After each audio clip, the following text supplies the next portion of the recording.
Hey guys, welcome to another session with me developer Banu. Last వీడియోలో callbacks గురించి మనం మాట్లాడుకున్నాం కాబట్టి ఈ వీడియోలో మనము ప్రామిసెస్ గురించి మాట్లాడుకుందాం. అయితే ప్రామిసెస్ అనేవి అసలు అవసరం ఏంటి? ఇప్పుడు కాల్ బ్యాక్స్ ఉన్నాయి కదా already. Asynchronous and synchronous video ఒకవేళ మీరు చూస్తే మనకి 3 ఆప్షన్స్ ఉన్నాయి. ఒకటి కాల్ బ్యాక్స్, ప్రామిసెస్ ఉంది, అండ్ అసింకబెట్ కీవర్డ్స్ వాడుకొని కూడా మనం ఇలాంటి ఈ సిచ్యువేషన్స్ని హ్యాండిల్ చేసుకోవచ్చు. అయితే ఇప్పుడు 3 ఉండాల్సిన అవసరం ఏంటి? కాల్ బ్యాక్స్ ఉన్నప్పుడు అసలు ప్రామిసెస్ ఎందుకు, ప్రామిసెస్ ఉన్నప్పుడు అసింక్ అవైట్ ఎందుకు అనేది మనం అర్థం చేసుకోవడానికి ట్రై చేద్దాం. నార్మల్గా జనరల్గా మాట్లాడుకుంటే ఏంటంటే C++ ఎందుకు వచ్చింది అంటే సి లాంగ్వేజ్లో ఉన్న కొన్ని కాంప్లెక్సిటీలు తీసేయడానికి C++ వచ్చింది.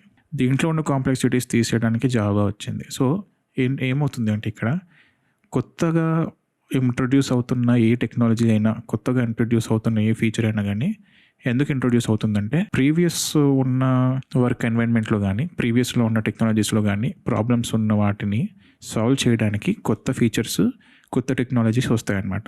ఓకే కదా? ఇప్పుడు సి లాంగ్వేజ్ నేను బీటెక్లో ఉన్నప్పుడు సి లాంగ్వేజ్ అనేది చాలా ఇంపార్టెంట్ ఉండేది. ఓకే, ఇప్పుడు పైథాన్ అంటున్నారు అందరూ, బట్ నేను ఉన్నప్పుడు C language, it was all about C language and Java.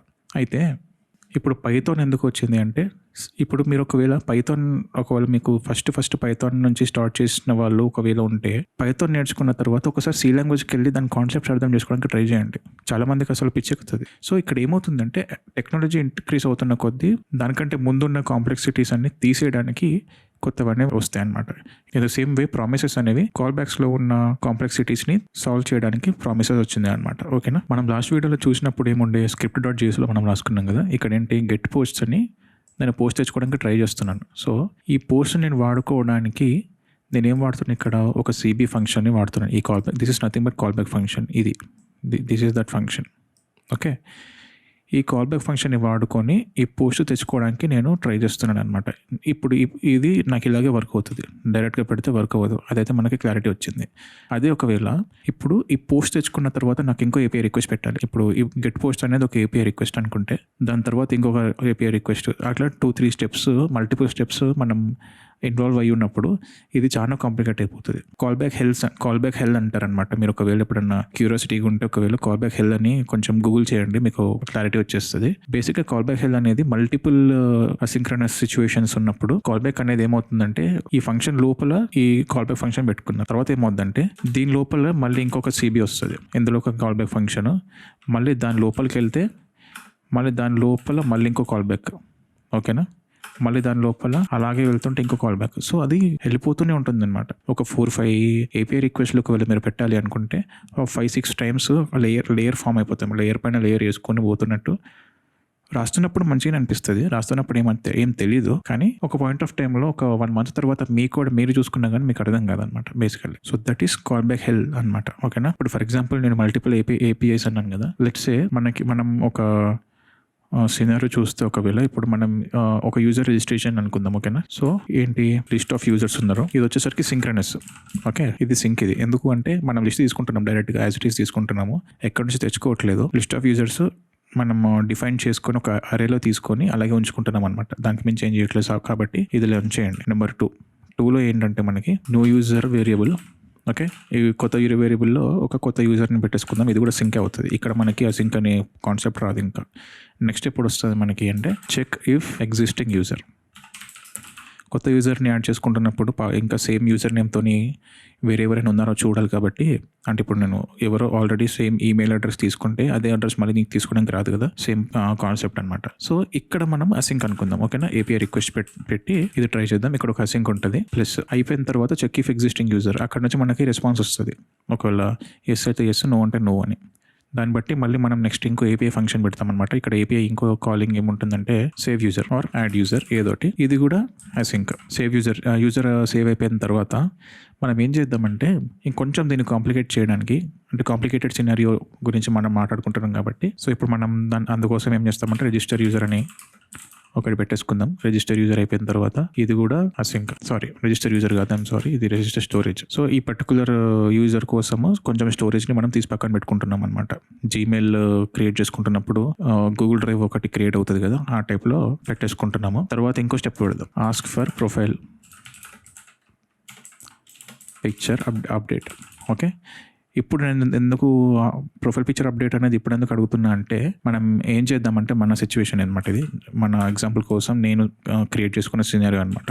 ఏంటంటే రిజిస్టర్ స్టోరేజ్ అన్నప్పుడు ఒక స్టోరేజ్ సిస్టమ్ అనేది రిజిస్టర్ అయిపోతుంది కదా అనుకుంటే, ఒకవేళ ఇదంతా ఎగ్జాంపులే, మళ్ళీ రియల్ టైమ్ సినారియోలో అంటే కంప్లీట్గా కోడ్ రాయట్లేదు నేను, మీకు అర్థం కావడానికి కాన్సెప్ట్ మాత్రం చెప్తున్నా. 6th ask for profile picture update ఇప్పుడు ఎందుకు అడుగుతున్నా అంటే, స్టోరేజ్ అనేది ఇప్పుడు క్రియేట్ అయింది. స్టోరేజ్ క్రియేట్ అయిన తర్వాత అప్పుడు ప్రొఫైల్ పిక్చర్ అడిగితే ఆ స్టోరేజ్లోకి అప్లోడ్ చేద్దామని నా ఉద్దేశం అనమాట. అందుకు నేను ఇప్పుడు అడుగుతున్నా. ఎందుకంటే ఇప్పుడు స్టోరేజ్ సిస్టమే లేకపోతే ఇప్పుడు నేను ప్రొఫైల్ పిక్చర్ అప్లోడ్ చేసి ఎక్కడ పెట్టాలో తెలియదు నాకు. నేను క్రియేట్ చేస్తున్న అప్లికేషన్లో ఇలా చేస్తున్నాను అనుకోండి. అయిపోయిన తర్వాత ఇక్కడతోని మన బేసిక్ యూజర్ రిజిస్ట్రేషన్ కంప్లీట్ అయిపోతుంది అనుకుందాం. ఓకేనా. సో ఫస్ట్ ఏముంది, ఇక్కడ లిస్ట్ ఆఫ్ యూజర్స్ ఉన్నారు. ఇదేంటి సింక్ ఏం లేదు. సో లిస్ట్ ఆఫ్ యూజర్ మనం ఇక్కడ తీసేసుకుందాం.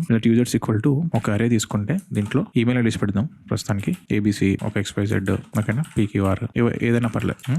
తర్వాత so let user equal to ఇక్కడ ఏంటి IJK అనుకుంటే ఎక్కడితో అయిపోయిందా. సో ఫస్ట్ అండ్ సెకండ్ అయిపోయినాయి. ఇప్పటి నుంచి మనకి యాక్చువల్ సినారియో స్టార్ట్ అవుతుంది. ఏంటి, ఎగ్జిస్టింగ్ యూజర్ కాదా అని చెక్ చేసుకోవడానికి. సో మనం ఏం చేద్దామంటే ఫస్ట్ రిజిస్టర్ యూజర్ ఫంక్షన్ ని కాల్ చేద్దాం. ఓకే, ఇక్కడ ఆ యూజర్ సేమ్ యూజర్ ఇక్కడ ఏదైతే యూజర్ ఉన్నాడో అది ఇక్కడ మనం కాల్ చేస్తున్నాం. సో రిజిస్టర్ యూజర్ అనే ఫంక్షన్ ని మనం క్రియేట్ చేయాలి, అది గుర్తుపెట్టుకోండి. సో నేను ఏం చేస్తానంటే ఇక్కడ లెట్ రిజిస్టర్ ఆరో ఫంక్షన్స్. ఓకే, ఆరో ఫంక్షన్స్ బాగా అలవాటు చేసుకోండి జావా స్క్రిప్ట్ లో. Register user equal to user ని తీసుకుంటుంది కదా ఇక్కడ. సో యూజర్ పంపిస్తుంది కాబట్టి అదే యూజర్ నేను ఇక్కడ తీసేసుకుంటే యూజర్, ఇది కాల్ బ్యాక్ ఫంక్షన్. ఓకేనా, ఇప్పుడు దీంట్లో ఏం పంపించట్లేదు కాబట్టి నేను ఇక్కడ ఏం పెట్టలేదు, లేకపోతే పెట్టాల్సి వస్తుంది. ఓకేనా, అది గుర్తుపెట్టుకోండి. console.log register user initiated. మామూలుగా అంటే స్టేటస్ తెలుసుకోవడానికి నేను శాంపుల్ కోసం పెట్టుకుంటున్నాను అనమాట. ఇక్కడ అసలు ఏం జరుగుతుంది తెలియడానికి, ట్రేసింగ్ చేయడానికి అనమాట. ఓకేనా, అంటే ఇప్పుడు ఇది ప్రింట్ అయింది అంటే ఈ ఫంక్షన్ ట్రిగర్ అయిపోయింది అని నాకు అర్థమైపోతుంది అనమాట. నెక్స్ట్ ఇప్పుడు రిజిస్టర్ యూజర్లో ఈ రిజిస్టర్ యూజర్ అనే మొత్తం ఫంక్షన్స్ క్రియేట్ అయింది కదా. ఇప్పుడు ఫస్ట్ ఏంటి మనం చేయాల్సింది, check if existing user. So user existing కాదా తెలుసుకోవడానికి ఒక ఫంక్షన్ రాద్దాము ఫస్ట్.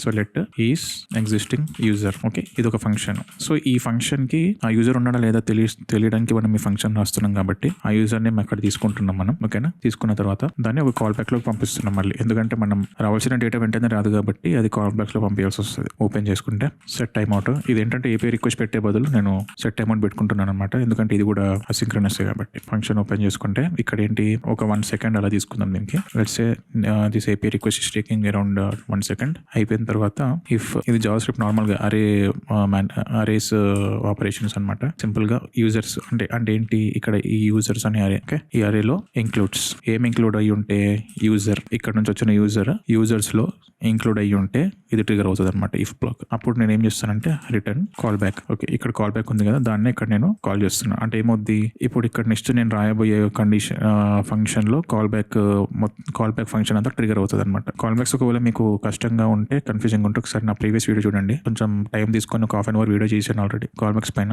మీకు నాకు తెలిసి చూస్తే అర్థమైపోవాలి. ఓకేనా, యూజర్స్ ఇంక్లూడ్ యూజర్ అయితే ట్రూ, లేదంటే రిటర్న్ ఫాల్స్.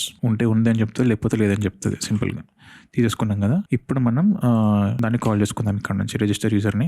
సో ఇక్కడ ఈజ్ ఎగ్జిస్టింగ్ యూజర్లో మనం ఏం పంపిస్తున్నాం, ఇక్కడ యూజర్ని పంపిస్తున్నాం. ఏ యూజర్, సేమ్ యూజర్. ఓకే, ఇక్కడ ఏమొస్తుంది మనకి, కాల్ బ్యాక్ ఫంక్షన్ కదా. సో కాల్ బ్యాక్ ఫంక్షన్ కాబట్టి ఇక్కడ ఆ ఫంక్షన్ అంతా ఇక్కడ తీసేసుకున్నాం అనమాట. సో మనం ఇక్కడ నుంచి రిటర్న్ అయిన వాల్యూ ఏదైతే ఉందో ఇది ట్రూ అని ఉంది కదా. ఈ ట్రూ అనేది ఫాల్స్ అనేది మనం యాక్సెస్ చేయగలుగుతాం అనమాట. ఓకే, దాన్ని మనం ఇక్కడ ఎగ్జిస్ట్ రెస్పాన్స్ అని పెట్టుకుందాం ఒట్టిగా. ఓకేనా, ఎగ్జిస్ట్ ఉన్నాడా లేదా అని చెప్పేసి. సో లిటరల్గా చెప్పాలంటే ఈ ఎగ్జిస్ట్ రెస్పాన్స్ అనే వేరియబుల్ ట్రూ అయినా ఫాల్స్ అయినా ఈ వాల్యూస్ మనం ఇందులో వస్తాయి అనమాట మనకి తీసేసుకుంటే. సో ఇక్కడ ఏంటంటే మనం exist response equal to true. ఒకవేళ యూజర్ ఒకవేళ ఉంటే ఏం చేయాలి అని ఇక్కడ టు డూ, లేదు అంటే టు డూ.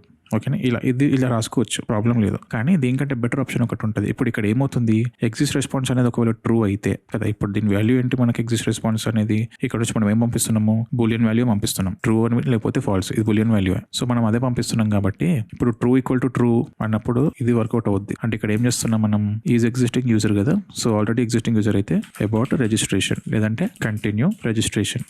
ఓకే, కానీ ఇది కరెక్ట్ మెథడ్ కాదు, ఇది ఆప్టిమైజ్డ్ కోడ్ కాదు ఇది యాక్చువల్గా. ఎందుకు అని అంటే ఇప్పుడు ఏంటి, ఎగ్జిస్ట్ రెస్పాన్స్ అనేది మనకి బులియన్, ఆల్రెడీ బులియన్, అంటే దీని వాల్యూ ట్రూ అని ఉంది కాబట్టి ట్రూ ఈక్వల్ టు ట్రూ అని నువ్వు మళ్ళీ అడగాల్సిన అవసరం లేదు కదా. సో నువ్వు ఏం చేస్తావు అంటే సింపుల్గా ఇలాగే ఉంచేసావు అనుకో, ఇది కూడా వర్క్ అవుతుంది. ఎందుకు, ఇక్కడ ట్రూ అయిపోయింది కదా, ట్రూ అయిపోయింది కాబట్టి దీంట్లో వర్క్ అవుతుంది. ఎల్స్ అన్నప్పుడు ఫాల్స్ సిచ్యువేషన్ అంతా ఇందులో వర్క్ అవుతుంది. ఇప్పుడు దీన్ని ఇంకా డెవలప్ చేయొచ్చు, ఓకేనా, దీనికంటే ఇంకా డెవలప్ చేయొచ్చు. ఏంటంటే చూడండి, ఇప్పుడు ఒకవేళ ఎగ్జిస్టింగ్ యూజర్ అయితే, అంటే ఇప్పుడు మనకి రెస్పాన్స్ ట్రూ అని వచ్చి ఉంటే మనం చేయడానికి ఏం లేదు, ఇక్కడ అబౌట్ చేసేస్తాం కదా. అబౌట్ చేసేస్తాం కాబట్టి ఇక్కడ మనం రాయాల్సిన కోడ్ కూడా ఏం లేదు కాబట్టి అసలు ఆ సీనారియో తీసుకోవడం కూడా వేస్ట్. సో అందుకని ఇప్పుడు ఇక్కడ కొంచెం ఇంత కాంప్లికేషన్ లేకుండా సింపుల్గా మనం ఎలా రావచ్చు అంటే, ఇఫ్ ఎగ్జిస్ట్ రెస్పాన్స్ అలాగే తీసేసుకొని చిన్న చేంజ్ ఏంటంటే ఇక్కడ డైరెక్ట్గా ఇలా వాడకుండా నాట్ అని వాడామనుకో ఏమవుతుందంటే, ఇది ఎగ్జిస్ట్ రెస్పాన్స్ అనేది ఫాల్స్ ఉన్నప్పుడు కదా మనం వాడాల్సింది, అంతే కదా. సో ఇప్పుడు ఎగ్జిస్ట్ రెస్పాన్స్ ఫాల్స్ ఉంది అనుకుంటే దెన్ ఇది మనకి ఎగ్జిక్యూట్ అవుతుంది. ఎందుకు, నాట్ ఫాల్స్ అంటే ట్రూ అని అర్థం. ఇది గుర్తుపెట్టుకోండి మీరు ఎప్పుడన్నా కానీ, మీకు ఒకరు తెలియకపోతే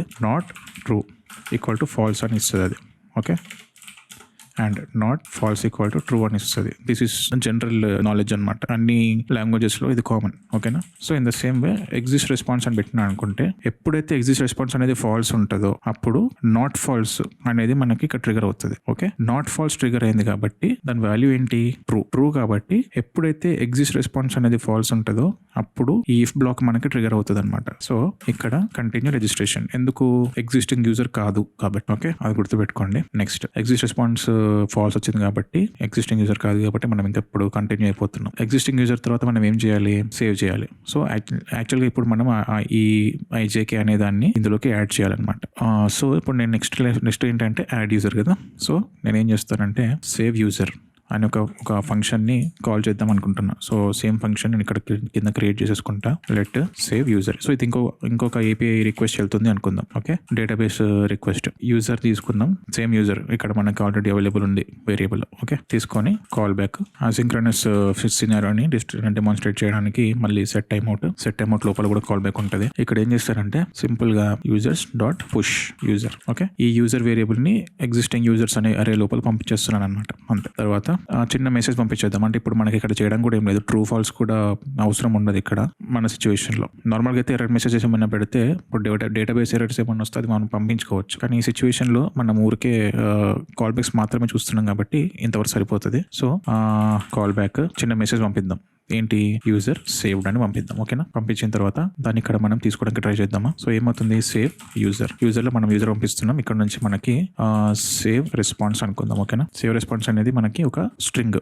ఇక్కడ నేను చిన్నగా సింపుల్గా లాగ్ చేస్తాను, నేను printing from inside call back function లోపల నుంచి మనం ప్రింట్ చేస్తున్నాం కదా, ఊరికే అలాగా పెట్టేసుకొని కామా పెట్టుకోవచ్చు, ప్లస్ కూడా పెట్టుకోవచ్చు. కామా పెడితే ఏమవుతుందంటే 2 separate స్ట్రింగ్స్ లాగా పక్కన 2 separate స్ట్రింగ్స్ ప్రింట్ అవుతాయి. లేదు సింగిల్ స్ట్రింగ్ మీకు కావాలనుకుంటే ప్లస్ వాడుకోవచ్చు, సిచ్యువేషన్ బట్టి మనం వాడుకుంటాం అంతే. సో సేవ్ రెస్పాన్స్, ఓకే, అయిపోయిన తర్వాత యూజర్ సేవింగ్ అయితే అయిపోయింది. సేవ్ యూజర్ తర్వాత ఏముంది, మళ్ళీ మనకి రిజిస్టర్ స్టోరేజ్ ఉంది. సో రిజిస్టర్ స్టోరేజ్కి మళ్ళీ ఇంకొక ఫంక్షన్ పెట్టుకుందాం, లెట్ రిజిస్టర్ యూజర్, ఓకేనా. రిజిస్టర్ యూజర్ తీసుకున్న తర్వాత ఈక్వల్ టు, సో ఏం యూజర్, సేమ్ యూజర్, ఇదే యూజర్ ఐడికి మనం పెడతాం కాబట్టి మళ్ళీ ఒక కాల్ బ్యాక్, సేమ్ కాన్సెప్ట్. ఇక్కడ మనకి ఏంటంటే నేనేమి ఇక్కడ ఆపరేషన్స్ ఏం లేవు కాబట్టి నేనేం రాయట్లేదు, సింపుల్గా ఏం చేస్తానంటే ఇది స్టోరేజ్ క్రియేటెడ్ ఫర్ ఆ యూజర్ పేరు, ఇక్కడ మనం యూజర్ అని రాసేసుకుంటే సరిపోతుంది. ఇది ఎందుకు ఎర్రర్ చూపిస్తుంది, కెనాట్ రీడిక్లేర్ బ్లాక్, డిక్లేర్ ఇక్కడ ఏంది, okay sorry, register user save ఉంది కదా, రిజిస్టర్ స్టోరేజ్ ఇది, ఓకే.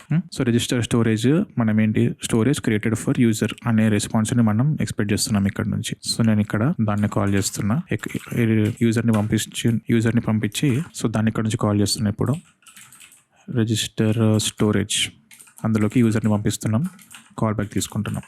కాల్ బ్యాక్ ఏంటి, స్టోరేజ్ రెస్పాన్స్ అనుకుందాం, ఓకే. అంటే ఇక్కడ నుంచి పంపించిన ఈ మెసేజ్ కాల్ బ్యాక్ కదా, ఇది కాల్ బ్యాక్ లోపల పంపించిన ఈ మెసేజ్ ఏదైతే ఉందో దాన్ని ఇక్కడ మనం తీసుకుంటాం అనమాట, అంతే. ఇప్పుడు 2 వేరియబుల్స్ పంపించాలనుకోండి, అంటే ఇప్పుడు ఫర్ ఎగ్జాంపుల్ ఎర్రర్స్ ఉన్నాకనే పంపిస్తామని చెప్పాను కదా, ఎర్రర్స్ పంపించాలనుకుంటే మనం ఏం చేయదు, ఇప్పుడు ఇదంతా ఒక ఆర్గ్యుమెంట్, లేదంటే ఇప్పుడు నేను example let message equal to ఇలా పెట్టినా అనుకుంటే ఇదంతా ఒక argument, let other message equal to అని పెట్టేసి అదర్ మెసేజ్ అని రాసింది అనుకో, ఈ 2 పంపించుకోవచ్చు యాక్చువల్గా మనం. అంటే సింపుల్గా ఏం చేస్తావు, ఎంఎస్జి అదర్ ఎంఎస్జి అని పెట్టుకొని ఇక్కడ 2 ఉన్నాయి కదా, 2 ఉన్నాయి కాబట్టి ఇక్కడ నువ్వు 2 తీసుకుంటావు. అంటే స్టోరేజ్ రెస్పాన్స్ 1, స్టోరేజ్ రెస్పాన్స్ 2 అట్లా. అంటే ఈ 1 అనేది ఎంఎస్జి దానికి అసైన్ అవుతుంది. అదర్ మెసేజ్ ఏదైతే ఉందో అది రెస్పాన్స్ 2కి అసైన్ అవుతుంది అనమాట. దానికి మించి ఏం లేదు. మనం ఒకసారి నీకు ఇక ప్రింట్ చేస్తే అర్థమైపోతుంది చూడండి. సో లాక్ చేస్తున్నా. లాక్ చేసి ఫస్ట్ రెస్పాన్స్. ఇంకోటి స్ట్రింగ్స్ లోపల మీకు వేరియబుల్స్ కూడా యాడ్ అవ్వాలనుకుంటే ఇప్పుడు ప్రతిసారి ఇట్లా ప్లస్ పెట్టేసి బయట పెట్టాల్సిన అవసరం కూడా లేదు. ఓకేనా. మనకి ఇంకో ఆప్షన్ ఉంటుంది ఏంటంటే మనం బ్యాక్టిక్స్ వాడేసి, బ్యాక్టిక్స్ అంటే ఎస్కేప్ కింద ఉంటుంది బటన్. ఓకేనా. బ్యాక్టిక్స్ అంటారు వాటిని. సో ఈ వాడేసుకొని దీని లోపల మనం స్ట్రింగ్ యాజ్ ఇట్ ఈస్ రాసుకోవచ్చు. రిజిస్టర్ స్టోరేజ్ రెస్పాన్స్ రాసుకొని అక్కడ వేరియబుల్ని మీరు యాడ్ చేయాలనుకుంటే సింపుల్గా డాలర్ పెట్టేసి ఫ్లవర్ బ్రాకెట్స్ వాడేసుకోండి అంతే. సో ఇక్కడ మనకేంటి ఫస్ట్ స్టోరేజ్ రెస్పాన్స్ 1 పెట్టేశా. ఓకే, యాజ్ ఇట్ ఈస్ అయిపోయింది. ఇంకో లాగ్ పెట్టేసుకొని 2 పెడతా. దానికి ఇక్కడ తెలుసుకోవడానికి జస్ట్ 2 అని చెప్పేసి అంతే. నేను ఇక్కడ ఏం చేయడానికి ఇంకేం లేదు. సో రిజిస్టర్ స్టోరేజ్ కూడా అయిపోయింది. స్టోరేజ్ అయిపోయిన తర్వాత మళ్ళీ నెక్స్ట్ ఏం చేస్తున్నాం, ఫైల్ అప్లోడ్ చేయడానికి ట్రై చేస్తున్నాం. ఇప్పుడు డిస్ప్లే పిక్చర్ అంటే డిపి అని చెప్పేసి నార్మల్గా అన్నాను నేను. ఏ ఫైల్ అయినా ఫర్ ఎగ్జాంపుల్ నార్మల్గా ఒక ఫైల్ అప్లోడ్ చేయడానికి మనం యాక్సెస్ ఇస్తున్నాం అనుకుందాం. ఓకేనా. యూజర్ ఇప్పుడు అప్లోడ్ చేస్తాడు ఒక file. So upload file. Okay, upload file same user ఆ ఫైల్ ఏదైతే కావచ్చు, మనం ర్యాండమ్గా ఏదో ఒక నెంబర్ తీసేసుకుందాం, లేకపోతే ఫైల్ నేమ్ అలా తీసుకుందాం, ab3abc.jpg అట్లా ఏదైనా పర్లేదు. కాల్ బ్యాక్ అయిపోయిన తర్వాత సెట్ టైమ్ అవుట్ అసింక్రోనస్ కాబట్టి దీనికి కూడా మీకు టైమ్స్ నేను పెడదాంలే. ఇప్పుడు దీనికి ఒక ఫర్ ఎగ్జాంపుల్ ఫైల్ కాబట్టి ఒక 2 seconds తీసుకుందాం అనుకుందాం. 2 seconds తీసుకోవద్దు నార్మల్లీ, బట్ మన సిచ్యువేషన్లో చాలా స్లో సిస్టమ్ అనుకుందాం ఒకసారి. ఓకే, సర్వర్ చూడండి కొంచెం స్లో ఉంది, హెవీ లోడ్ ఉంది, అందుకు కొంచెం టైం తీసుకుంది అనుకుందాం. 2 seconds తీసుకుంది అనుకుందాం. ఇప్పుడు ఇక్కడ ఏంటి console.log. ఇక్కడ చూడండి ఏం చేస్తున్నా నేను బ్యాక్టిక్స్ వాడుతున్నా. ఓకే, ఇప్పుడు నాకు వేరియబుల్స్ ఇందులో వాడాలంటే నాకు ప్లస్లు మైనస్లు అన్ని వాడుకోవాల్సిన అవసరం ఉండదు. ఓకే, సో నేను ఏం చేస్తున్నా అంటే ఫైల్ ఇది పైన వచ్చిన వేరియబుల్ అప్లోడెడ్ బై ఇక్కడ user successfully, file abc.jpg uploaded by Banu successfully అని వస్తుంది అనుకుందాం సింపుల్గా. కాల్ బ్యాక్ కదా. సో మనం ఏం చేయాలంటే కన్సోల్లో కాదు, ఇక్కడ కాదు మనం చేయాల్సిందే, దీన్ని ఒక వేరియబుల్లో తీసుకుందాం. Let MSG. కన్సోల్లోకి మనం పైన అక్కడ నుంచి తెచ్చుకుందాం. ఎందుకంటే ఈ వేరియబుల్స్ని మనం అక్కడ యాక్సెస్ చేయాలి, ఇక్కడ నుంచి చేయడానికి లేదు. ఎందుకంటే ఇప్పుడు ఈ ఏపీఐ కాల్స్ అనుకుంటున్నాం కదా మనం, ఇవి ఏపీఐ కాల్స్ ఎప్పుడు నీ దగ్గరే ఉంటాయని చెప్పేసి మనకు గ్యారంటీ లేదు. అప్పుడప్పుడు ఎక్స్టర్నల్ ఏపీఐస్ కూడా మనం వాడుకుంటాం. సో వాటిపైన మనకు కంట్రోల్ ఉండదు కాబట్టి అక్కడ నుంచి వచ్చిన వేరియబుల్స్ని మనం లోకల్లో మ్యానిపులేట్ చేసుకోవాలన్నమాట. నార్మల్గా ఏపీఎస్ రూల్ అది. ఓకే, మనం వేరియబుల్స్ మాత్రమే పంపిస్తాం ఏపీఎస్ నుంచి. దాన్ని వచ్చిన వేరియబుల్స్తో ఏం చేయాలి అనేది మొత్తం ఫ్రంట్ ఎండ్ పని అంతా. ఓకేనా. ఓకే, సో ఎంఎస్జీ తీసేసుకున్న తర్వాత ఇక్కడ మనం కాల్ బ్యాక్ చేస్తున్నాం. Call back MSG.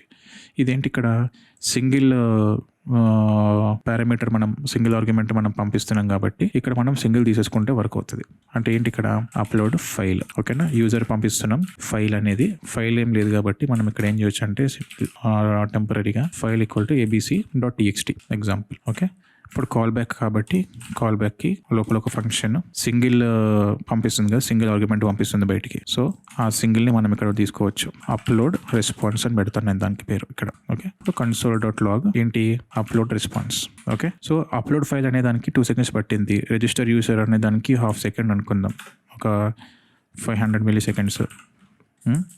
సేవ్ యూజర్కి ఒక 200 milliseconds అనుకో. ఎగ్జిస్టింగ్ యూజర్కి ఇంకో 1 second పట్టింది అనుకుందాం, అంతే. సో ఇది మనకున్న మొత్తం యాప్. ఒకసారి రన్ చేయడానికి ట్రై చేద్దాం. సేవ్ చేసా, ఒకసారి మళ్ళీ క్లియర్ చేద్దాం. ఒకసారి క్లియర్ అయిపోయింది కదా. ఇప్పుడు నేను ఏం చేస్తాను అంటే సేవ్ చేస్తున్నా. సేవ్ చేయగానే రిజిస్టర్ యూజర్ ఇనిషియేటెడ్ ట్రిగర్ అయింది.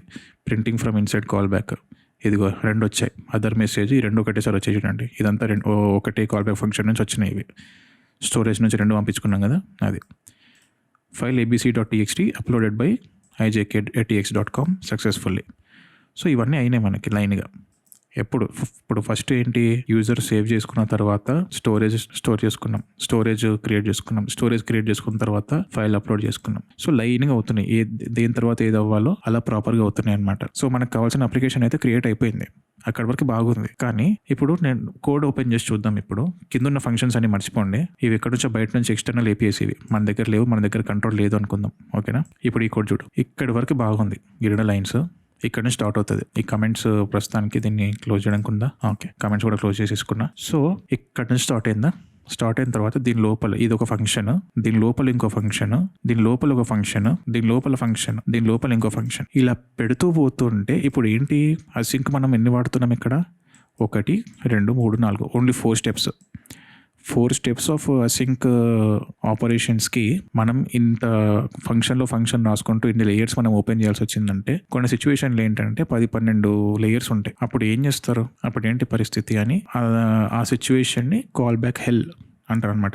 బేసికల్లీ కాల్ బ్యాక్ హెల్ అంటే ఇదే. ఇలాంటి సిచ్యువేషన్ని హ్యాండిల్ చేయడానికి ప్రామిసెస్ ఉన్నాయి, చెప్తాను ప్రామిసెస్ గురించి. ప్రస్తుతానికైతే ఇది మీకు ప్రాపర్గా అర్థమైపోయిందంటే నెక్స్ట్ వీడియోలో నేను దీన్ని సాల్వ్ చేయడం ఎట్లా, ప్రామిసెస్ వాడుకొని దీన్ని సాల్వ్ చేయడం ఎలా అనేది నెక్స్ట్ వీడియోలో మనం చూసుకుందాం. ఓకేనా? సో యాజ్ యూజువల్ ఒకవేళ మీకు నచ్చితే లైక్ అయితే చేయండి. చాలా మంది సబ్స్క్రైబ్ చేయకుండానే చూస్తారు. I can understand. కానీ if you want me to make similar content even more, ఇంకా నేను చేస్తుండాలంటే నాకు ఆ మాత్రం ఎంకరేజ్మెంట్ కావాలి కాబట్టి ప్లీజ్ ఎంకరేజ్ మీ. ఓకేనా? ఎవరికైనా ఇలాంటి ఇన్ఫర్మేషన్ అవసరం ఉంది అని మీకు అనిపిస్తే ఖచ్చితంగా మీరు షేర్ చేయవచ్చు. చలో, డెవలపర్ బాను సైనింగ్ ఆఫ్.